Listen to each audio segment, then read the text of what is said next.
اگر آپ مجھ سے پوچھیں کہ شیطان اور فرشتوں کے درمیان فرق کو صرف دو لفظوں میں بیان کرو تو میں کہوں گا اطاعت اور بغاوت۔ فرشتوں کی تعریف اس لیے ہے کہ وہ اطاعت گزار ہیں، بات مانتے ہیں، اور شیطان کی ذلت اس لیے ہے کہ وہ بغاوت کرتا ہے۔ فرشتوں کی خوبی اللہ تعالیٰ نے قرآن میں جو بیان فرمائی ہے وہ یہ ہے کہ لا یعصون اللہ ما امرہم ویفعلون ما یؤمرون، کہ اللہ تعالیٰ جس چیز کا انہیں حکم دیتا ہے وہ اس میں نافرمانی نہیں کرتے، اور جس کام کو کرنے کا کہا جاتا ہے اس کو مان لیتے ہیں۔ دوسری طرف ابلیس کے بارے میں یہ فرمایا کہ ابا واستکبر وکان من الکافرین، ابلیس کو کہا گیا کہ سجدہ کرو آدم کو، تو ابلیس نے انکار کیا، تکبر کیا اور سجدہ کرنے سے انکار کر دیا، کافروں میں سے ہو گیا۔ اطاعت اچھے لوگوں میں ہوتی ہے، کامیاب لوگوں میں ہوتی ہے، اور جب ہم قرآن کریم پڑھتے ہیں تو وہ ہمیں ہر جگہ اطاعت کا حکم دیتا ہے۔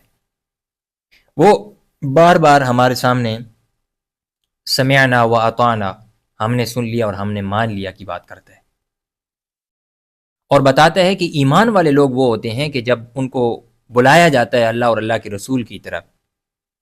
تو وہ یہ کہتے ہوئے آتے ہیں سمعنا و اطعنا، ہم نے سن لیا اور سن کر نکال نہیں دیا اس بات کو بلکہ اس بات کو مانا ہے۔ صحابہ کرام کی تربیت اسی سمعنا و اطعنا پر ہوئی تھی، وہ کہتے تھے ہم نے سنا بھی ہے اور ہم نے مانا بھی ہے، جبکہ مشرکین، منافقین اور کافرین، یہ جو برے کردار ہیں ان کے اندر بغاوت کا مادہ ہوتا ہے، یہ سنتی ہی نہیں ہے، اور اگر کسی مجلس میں بیٹھ بھی جائیں تو ایسے لگتا ہے جیسے وفی آذان وقر، ان کے کانوں میں ٹاٹ ہے، ایسے لگتا ہے جیسے انہوں نے کچھ سنا ہی نہیں ہے، حالانکہ سنا تو ہے لیکن اطاعت نہیں کرتے۔ آپ صلی اللہ علیہ وسلم نے ایک مرتبہ مسجد میں اعلان کیا جمعے کے ٹائم کہ کوئی بندہ پھلانگ کر آگے نہ آئے، جس کو جو جگہ مل رہی ہے وہیں بیٹھ جائے۔ تو راستے میں ایک صحابی جمعہ پڑھنے آ رہے تھے، وہ وہیں پر بیٹھ گئے، جو ہی ان کے کان میں رسول اللہ صلی اللہ علیہ وسلم کی آواز پہنچی۔ تو ہمیں کیا پتہ چلا کہ آواز جب کانوں میں پہنچ جائے اللہ کی، اللہ کے رسول کی، تو اس کی اطاعت کرو، حی علی الصلاح، بس بات ختم ہو گئی۔ اب اس کے باوجود کام کر رہے ہیں تو کیا فائدہ؟ آپ نے کہا ہے لا الہ الا اللہ محمد رسول اللہ، میں نے کہا ہے الحمدللہ، ہم نے کہا ہے، اس کا مطلب یہ ہے کہ ہم ایمان لے آئیں آپ پر، ہم آپ کی اطاعت کریں گے۔ تو جب حی علی الصلاح یا حی علی الفلاح کہا جاتا ہے، جب کہا جاتا ہے اس موقع پہ سچ بولو، جب کہا جاتا ہے اس موقع پہ بددیانتی نہ کرو، تو ہمیں یہ کرنا ہے، نیکی کے کام کرنے، گناہوں سے بچنا ہے، اپنے اندر اطاعت کا جذبہ پیدا کرنا ہے، کیونکہ اطاعت ایک سیڑھی ہے، اور جب بھی آپ اللہ کی کسی حکم کی اطاعت کرتے ہیں، اس کو مانتے ہیں، تو آپ کامیابی کی ایک سیڑھی اوپر چڑھ جاتے ہیں، کامیابی کا ایک زینہ اوپر طے کر جاتے ہیں۔ جبکہ جو بغاوت ہے کہ میں نے تو کسی کی بات نہیں مانی، جب ہم اللہ کی بات نہیں مانتے، اللہ کے رسول کی بات نہیں مانتے ہیں، تو والدین کی بھی نہیں مانتے،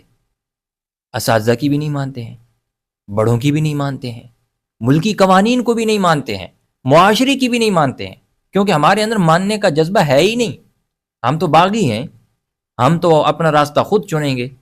ہمیں کوئی آ کر کیوں بتائے کہ اس راستے پہ چلو اور اس راستے پہ نہ چلو۔ بغاوت یہ چیز ہمارے اندر پیدا کر دیتی ہے، اور جتنی ہم بغاوت کرتے ہیں نا، اتنا ہی ہم گہرائی، نیچے کھدائی کی طرف چلے جاتے ہیں، تاریکی میں جاتے ہیں، اتنا ہی ہم جاہل بنتے چلے جاتے ہیں۔ قرآن کریم ہمیں فاتقوا اللہ و اطیعون، اطیعوا اللہ و اطیعوا الرسول، بار بار اطاعت کی ترغیب دیتا ہے۔ آج کل کا نوجوان اطاعت کو نہیں مانتا، وہ کہتا ہے جو کرنا ہے میں خود کروں گا۔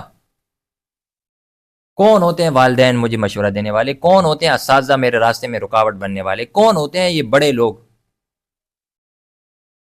میں ان سے زیادہ جانتا ہوں، میرے پاس علم زیادہ، میرے پاس سکل زیادہ، میرے پاس ہنر زیادہ، میں ان کی کیوں مانوں؟ وہ بغاوت کرتا ہے، اور بغاوت کرنے والوں کا نتیجہ بہت برا ہے۔